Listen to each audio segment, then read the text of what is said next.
to some gentle yoga. So we're going to start lying down, and there's lots of different approaches to that. I'm going to invite you to what normally for me is a restorative pose.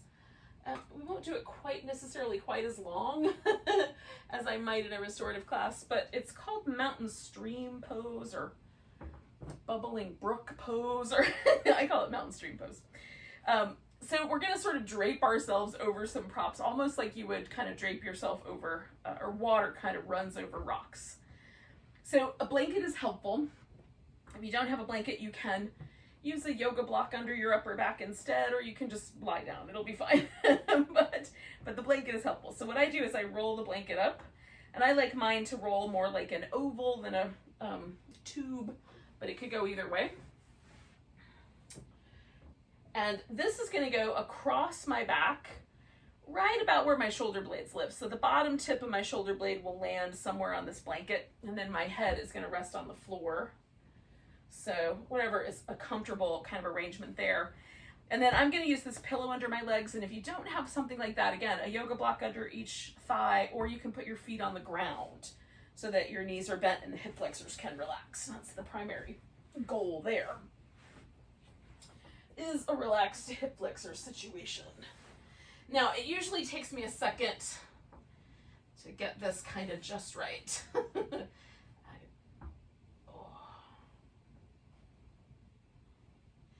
And so my arm is above the level of the blanket. And sometimes I like the pillow a little closer to me, sometimes a little farther away. So I'm just gonna keep fiddling with it for a moment. So I want the sense that like I'm going up and over with the legs, I'm going up and over with the ribs a little bit. And that the very bottom tip of my shoulder blade is just maybe, I don't know, maybe a half an inch or an inch onto the blanket.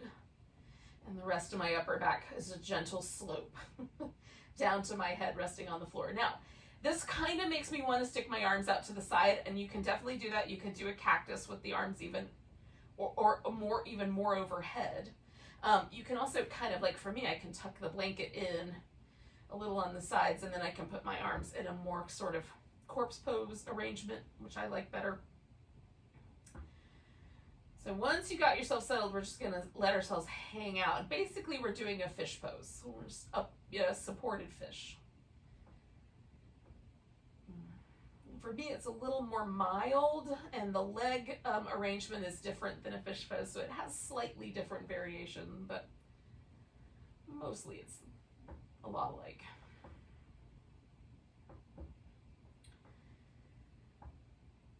Now, I won't say that this is comfortable per se. I mean, I'm not going to nap this way, generally speaking, because this it's fairly dramatic, this little bit of a back bend for me. But it's not uncomfortable, and I'm not clenching up or tightening my muscles to accommodate it. I can relax, and that's what we're after.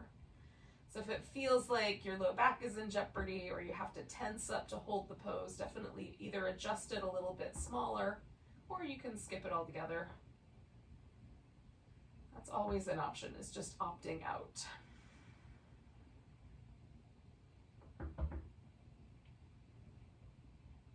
Stay for about another minute and a half or so.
3 more breaths.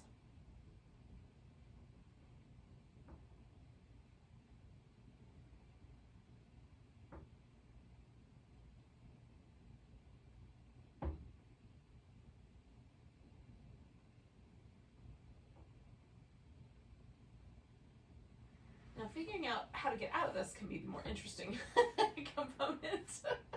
So I'm going to slide the pillow out first from under my legs.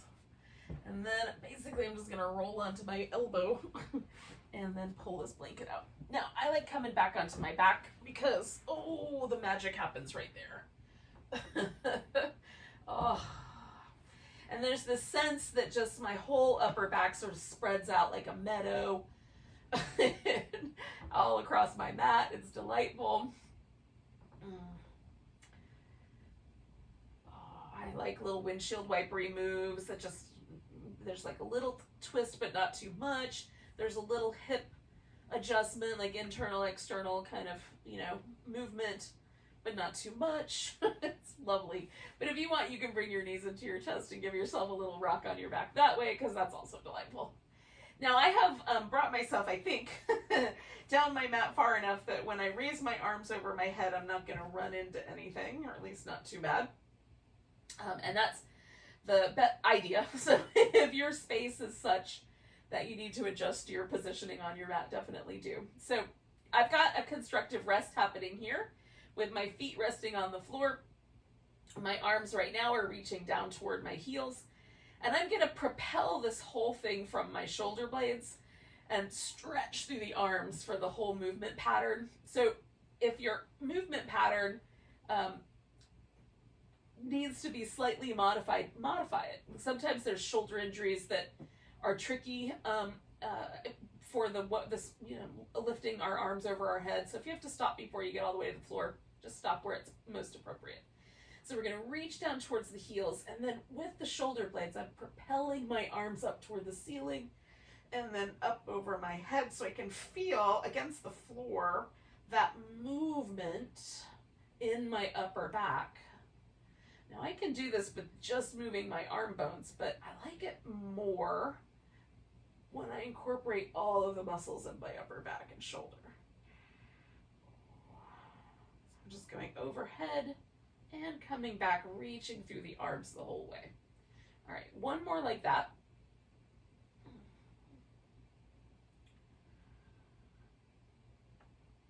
And then we're gonna come all the way back. And then you're gonna pick an arm. Doesn't matter which arm you start with. You're gonna pick an arm and put it up in the air and shake it. Now I'm gonna start with a shake that sort of rattles just the bones in the wrist and the hand, a little bit in my forearm as well.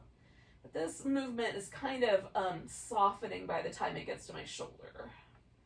And then I'm gonna make it bigger and make it so I can feel it all the way through the middle of my upper back.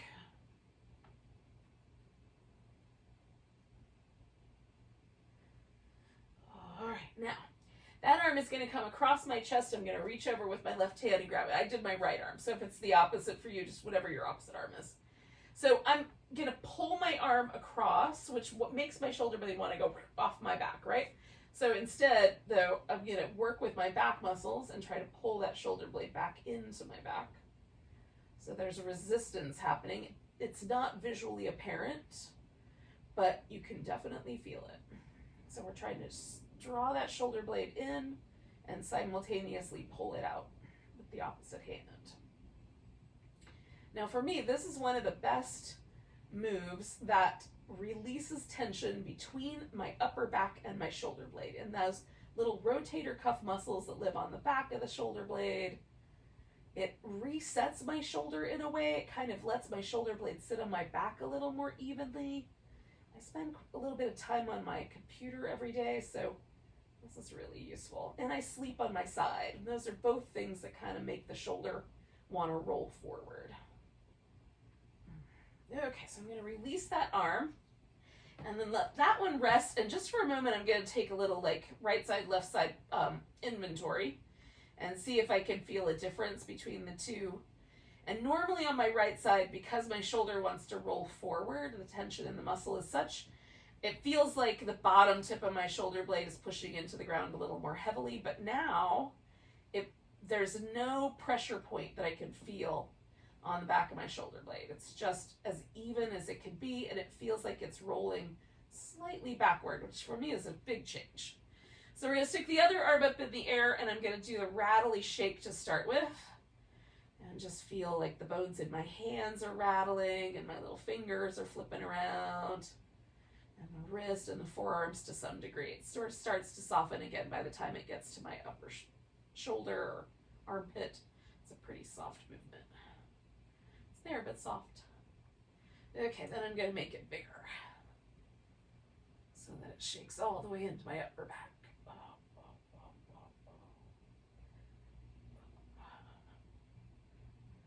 And the rhythmic movement is really helpful. I was skeptical at first, but now I like it. All right, so I'm bringing that arm across. I'm going to grab with this right arm, and then I'm going to try to pull my shoulder blade back into my back and work with that resistance.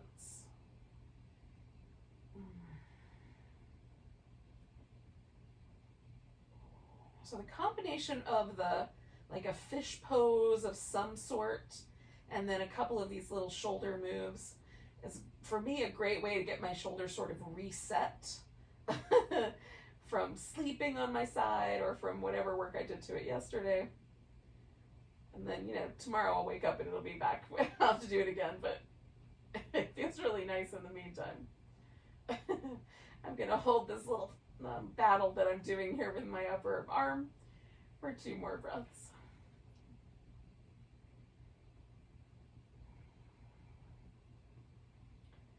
And then I'm going to release that arm. Give it a little mild shake off. And then now that I'm back to having both arms on the floor, I'm going to just take an inventory again and just see, did it change things? And now there's a little more symmetry between the two sides, which is nice. It's pleasant.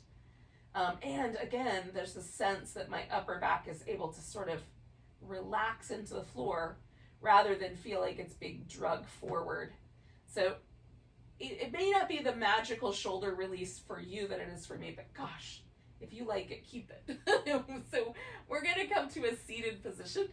So I'm going to roll to my side. We've been laying here a little while, so I'm going to take a couple breaths there, just let my blood pressure shift itself around to not laying on the floor blood pressure. Oh. And if you get at all like lightheaded or dizzy when you change positions, definitely give yourself some transition time. That will help. All right, we're going to assume to start with here, just a seated position that's comfortable for you. We're going to do a twist. So you could do this kneeling. You could do it seated cross-legged. You can have one leg a little higher than the other. You can sit up on a cushion, so whatever will work. Now, my left leg is up front, so I'm going to twist to my left first. And for this side, it's fairly easy for me to just rotate around as far as it wants to go. Put my arms down and hold steady. But if you want to add anything to that, you certainly can. I have really short arms, so sometimes I add a pillow or something under my fingertips so I have a little bit more purchase. Some people, when they sit on the floor, their hand will touch the ground, right? With their palm, when their arm is extended, and even I've seen people whose elbows have to bend because there's not enough room for their arms to extend, and mine float. We're all built different, friends.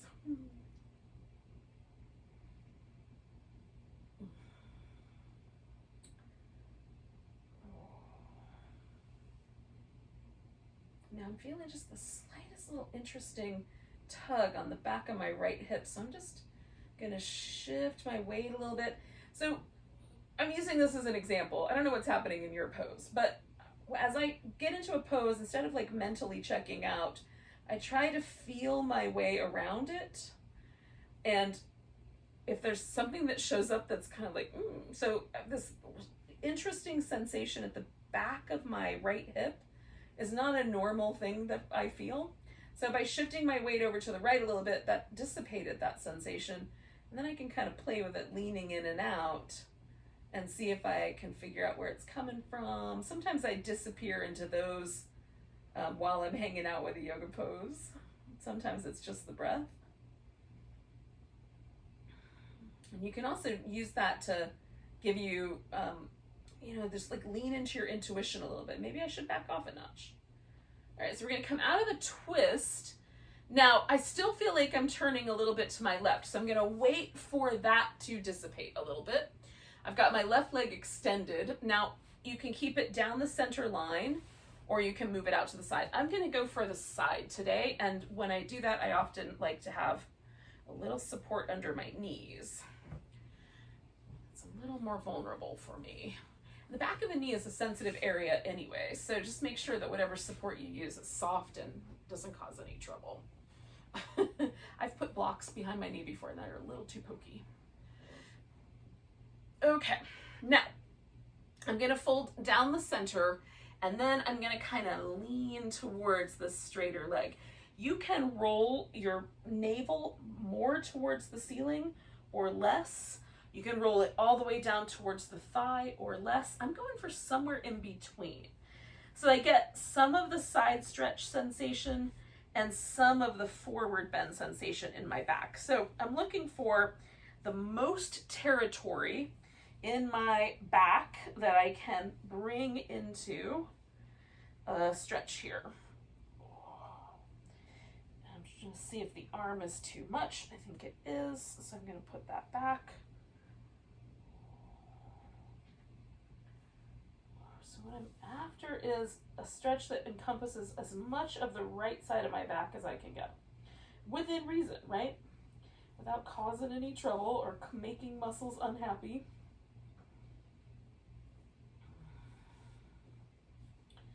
Right.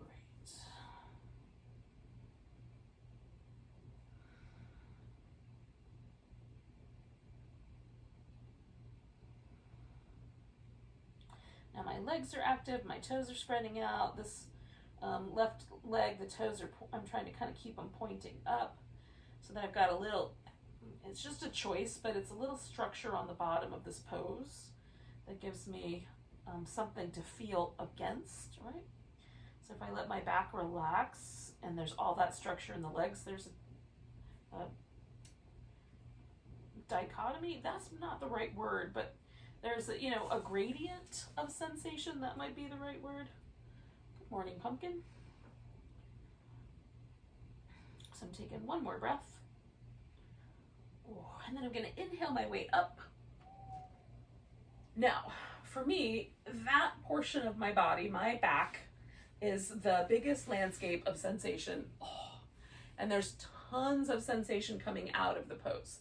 So I'm not going anywhere right away. I'm just gonna give myself permission to sort of feel that. Maybe add a little movement. Sometimes I just wanna be still when I come out of a back stretch.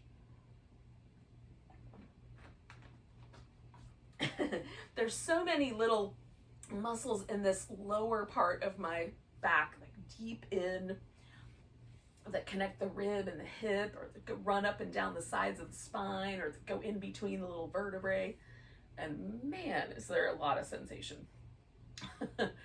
So I'm not going anywhere just yet, but I am gonna cross my legs so that I'm back to my seated position, and I'm putting my right leg up front, which is not my normal, comfortable seated way to go. So I've added a little padding. Okay, I do want to get sort of balanced on my sit bones and feel like it's reasonably easy to sit up tall. And then I'm just gonna start my rotation and take it to where I feel the sensation of that twist and pause there. This might deepen in a minute. So just take yourself to a reasonable amount of rotation for you.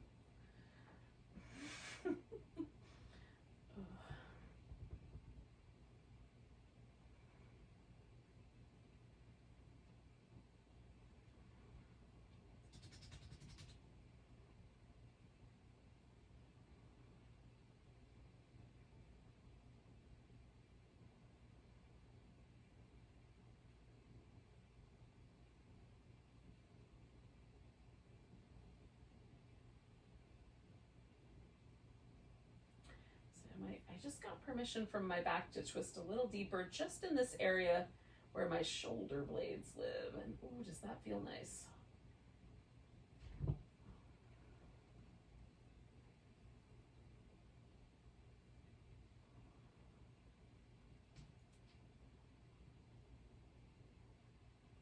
So one more breath there. And then I'm going gonna come out of my twist. I can still feel that twist, so I'm gonna put my legs in position, but not go too far yet. So again, just let yourself be guided by your own intuition about how you should approach your practice and how soon you should add your side bend or other things in. I just tested the waters, not quite yet. Give myself 2 more breaths. And try again. Yeah, that feels more inviting. I don't know how to describe this other than to tell you those stories, but yeah. Sometimes we have to trust ourselves to just know what's right. All right, so again, I've activated my legs. Toes are pointing up on this right side, which does give me a handle. I can hold on to that big toe, or I can let it loose. Sometimes I like to hold on to my head just so I don't have to feel any strain or anything in my neck muscles if it feels a little sensitive there today. I've wrapped my arm around behind my back, and I'm liking the way that feels on this side. And again, I've gone somewhere in between a side bend and a forward bend in this shape. And it gives me the biggest expanse of muscle sensation in my back, which is what I'm after today.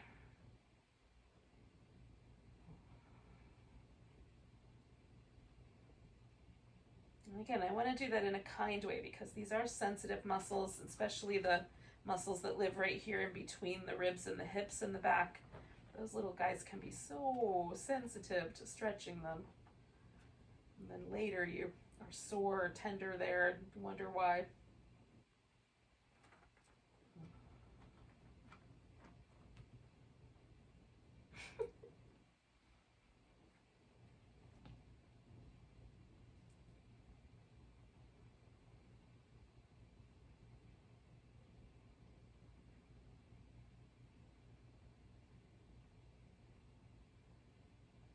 I'm going to do 3 more breaths.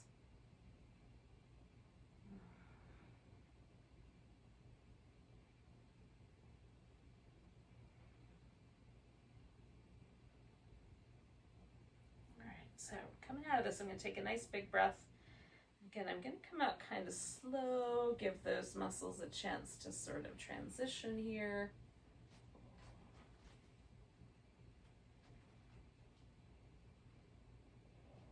As it seems okay to move, I'm going to start a little kind of rhythmic movement.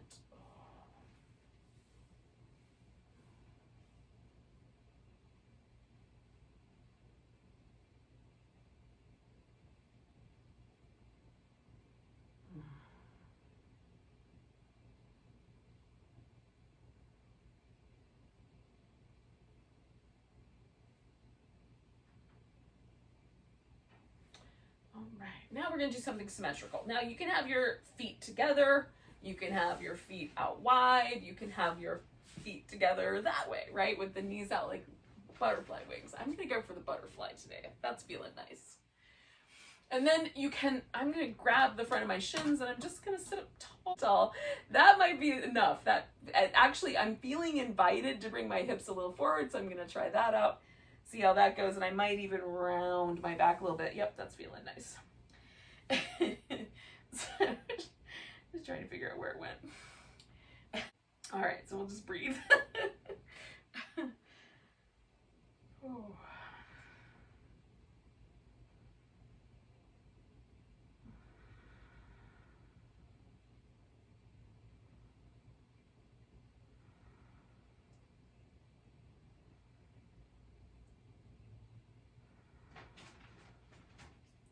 I'm going to stay for about 4 more breaths.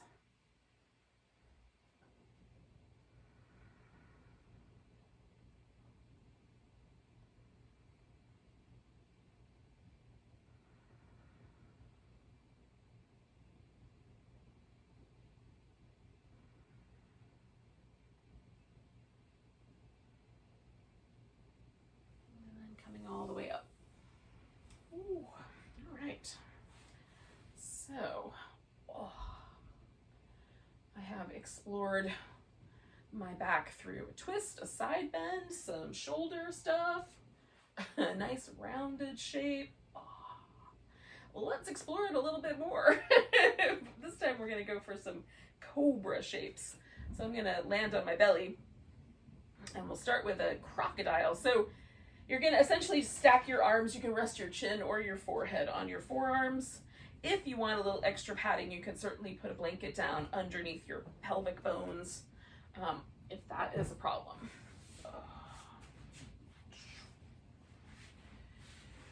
So, starting with the crocodile. Now, having moved from that last pose into this one is it's a shift. It's definitely a difference. So I'm gonna hang out here and try to relax.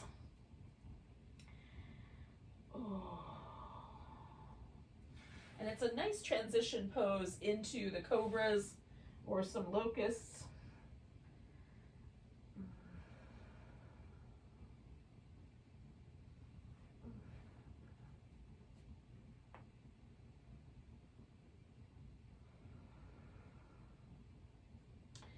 Now, some people experience some knee discomfort in cobra poses, so if that is you, you can bend at the knee. So it's kind of almost like a scorpion and a cobra had a baby. When I do that, I prefer to cross one ankle over the other. It just gives me kind of a little hook. I can sort of press my feet, it's almost like I'm trying to pull them apart, but they're linked together. And that gives me a little bit of extra action that I get normally from pressing my legs into the ground. So you can do it either way. Now, we're gonna bring the hands up far enough that they sort of line up with the jaw or the cheekbone. And it'll feel like it's too high for cobra, and it is, but we're gonna do several different arm positions. So we're gonna circle the shoulders.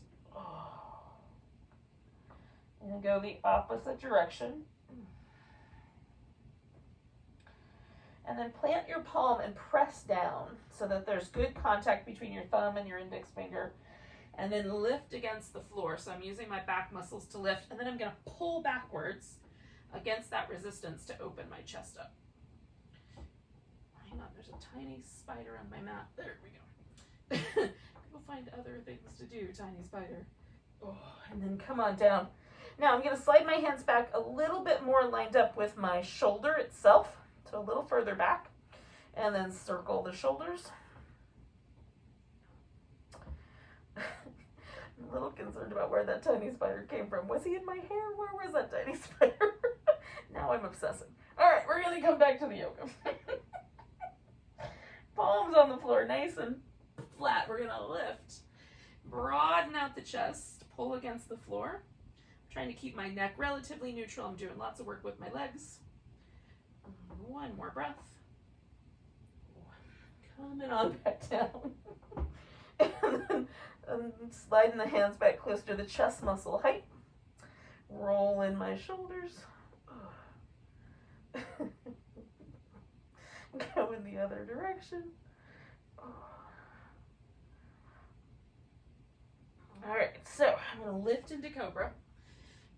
Broaden the chest.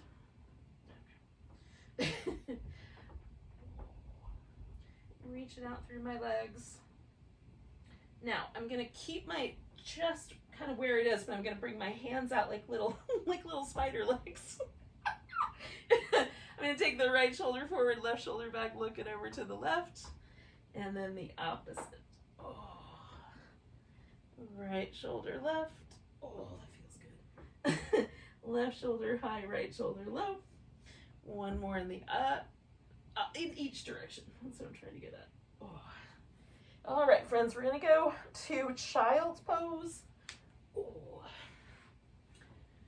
if you're not a lover of child's pose, you can take an all fours position. We're gonna eventually arrive there.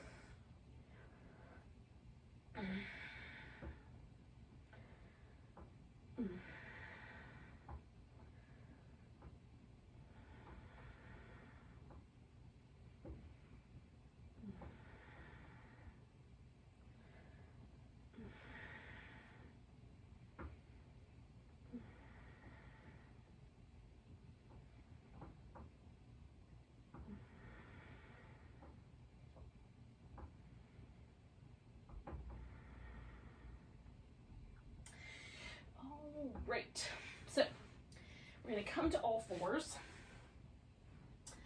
do some cat shapes with our back. Oh. And this is a tuck in the tilt of the pelvis more than anything, but then there's a corresponding, you know, chain reaction up the vertebrae of the spine. You can emphasize the shoulder movement, like I can let the shoulders really leave my back here and then suck onto the edges of the back around the other side. I can concentrate just on the movement in my pelvis and lower back. You can add some little sidewinder kinds of shapes along the way as well. I'm going to end our practice, well, pretty close to end our practice, but the last thing we'll do is a little love for our hips since we've been shoulder focused, back focused today. So I'm going to bring one leg forward. The other leg is back for a lunge. Now I'm going to tuck my toes under in the back so that as I stretch backwards, it gives me a little stretch in the sole of my foot, but you don't have to do that part. So I'm going to lean forward into the lunge, and then I'm going to back it up. If your kneecap is uncomfortably pressing into the floor, you can put a blanket under the shin bone so that your kneecap is just a tiny bit off the top of the edge, and that often will support your leg and not have the knee problem. But you can straighten out this leg and do a high lunge instead if you want. So leaning forward and back. Just going to the point where I feel just that little extra weight in my foot, and then one more time I'm going to lean forward and I'm going to hold this lunge now. I'm kind of pressing back through my heel on the back leg. I've got this hand sort of resting here on my ilium, my hip bone. I've got that sense of my shoulder kind of stretching back again. I can bring my elbow back for a little extra. And one more breath. Ooh, and then I'm going to take the hips back, and this time I'm going to fold over my front leg as I straighten it out.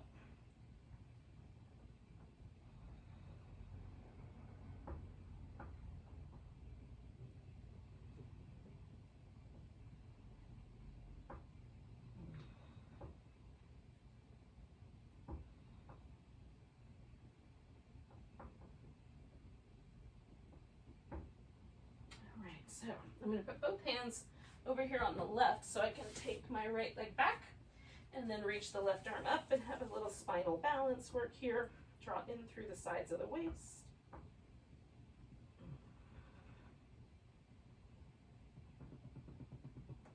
And one more breath.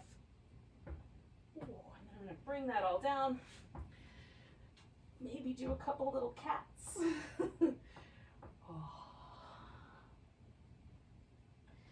And then I'm going to bring the left leg forward for the lunge on the other side.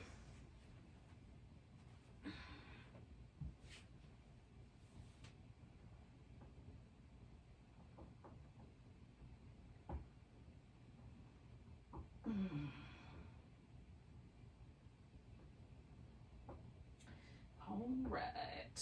So moving back. So until I feel that little bit of pressure in my foot, and then I'm going forward. Moving back. You can skip the back and forth movement, just hold steady if you like. Or do the other options. Moving back one more time, and then I'm coming into my lunge, and I'm going to just hold that position. Just like I did on the other side. See if that works okay for this side. Sometimes it does, sometimes not so much.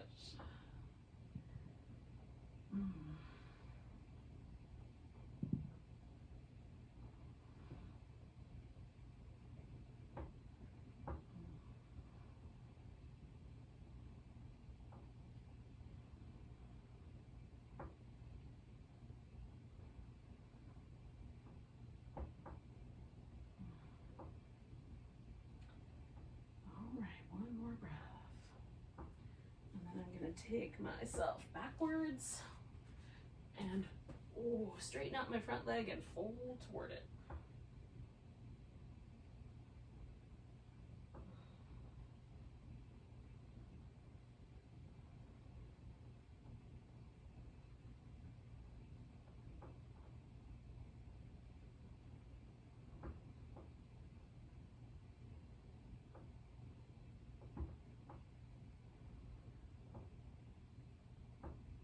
One more breath here. And I'm going to put both my hands on the floor and take that left leg back. And then my right arm up and stretch between those 2 points. Draw the sides of my waist in a little bit. Stretch. And one more breath. Oh, and then I'm going to come back to child's pose briefly. And give it a little wobble.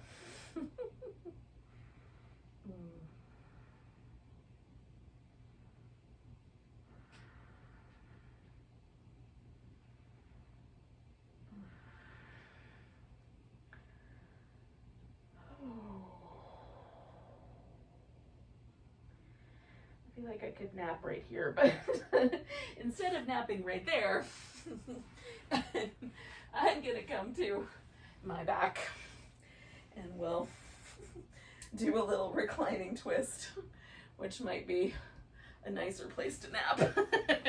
So when you're ready. Sometimes child's pose is not my favorite, but whew, there are days where it just feels super right. And I understand the meme of the lady in the grocery store in child's pose because she just couldn't take it anymore. If you haven't seen that meme, definitely go looking for it. It's adorable. Okay, so I'm gonna use a pillow and I'm gonna bring my legs up over to one side, and then I'm gonna wrap that top leg around the bottom one and kind of hook them over the edge of the pillow. So I've got a kind of eagle shape with my legs. And then I'm gonna go for a bigger chest muscle stretch on this one. So I'm gonna reach my arm out to the side nice and far so that I feel the pec muscle in the front, the big one, stretching out. There's 2 pec muscles, but I'm going for the big one that's close to the surface, so it's easy to feel. I think I'm gonna turn my head in the direction of my legs. That feels nice in my neck.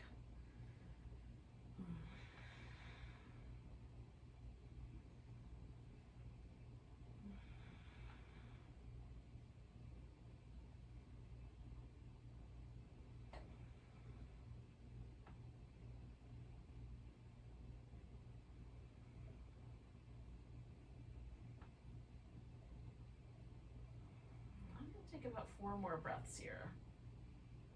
I just realized I was holding some tension, so I'm going to let that go and try to sink in a little bit more. What happens if I just turn into wet sand? In my brain, anyway. All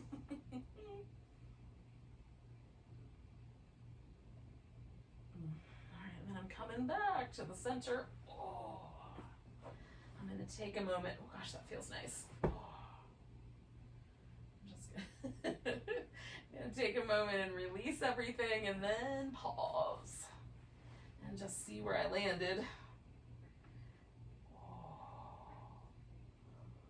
I can even feel that stretch all the way through this palm of my hand and my fingertips.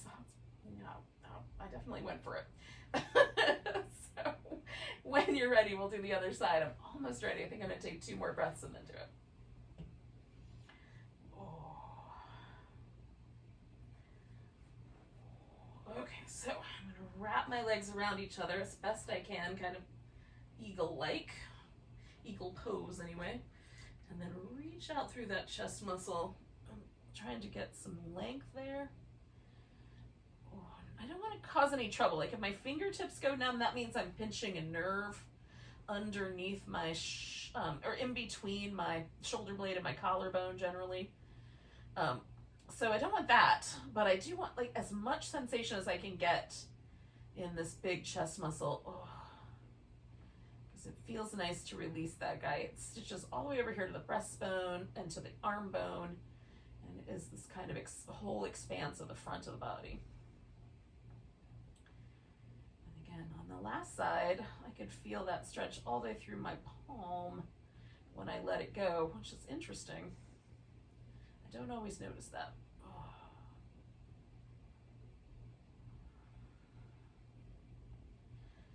So again, now that I know, I'm going to just remind the rest of my body to relax. So there's this action happening with my shoulder, but everything else doesn't have to help. It can let go. Nice deep breaths.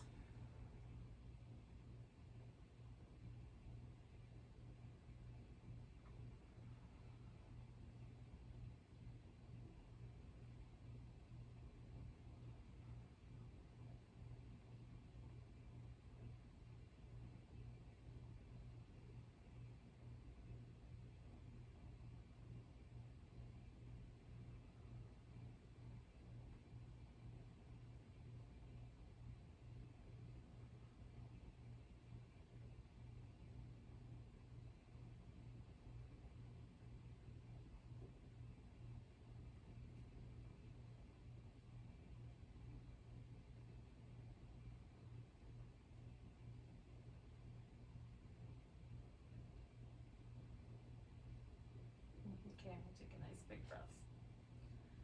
And I'm gonna come on back to the center.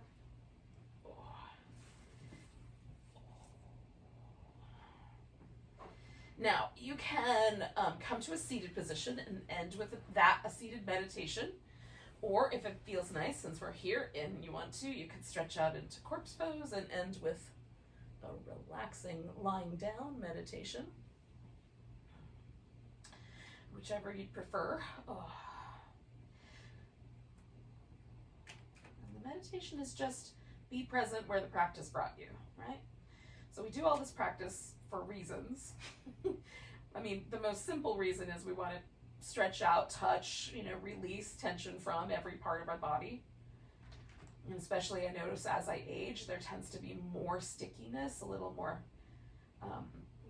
tenderness, just a little, things are grouchier, let's put it that way. I'm maybe anthropomorphizing, but it is a human body after all, so I can use those words.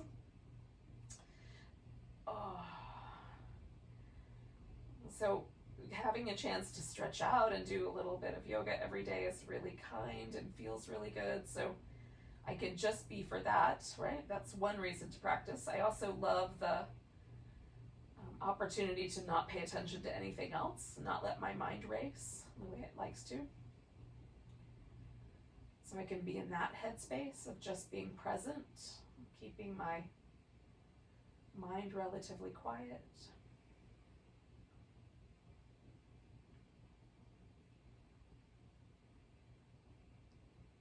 Sometimes the practice doesn't exactly land us where we thought it would, and maybe just be present for that too, and any corresponding emotional, reactions to it.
take a moment to notice your breath. Take a nice big breath. Let go with a big sigh. Oh, you can wiggle and stretch.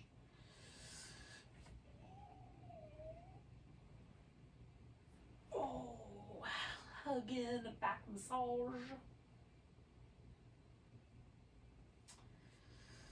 And when you're ready, come to a seated position.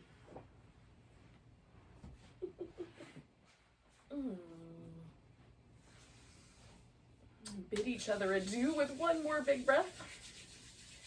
And you're at your house. If you wanted to, you could add an om to this. Nice big breath.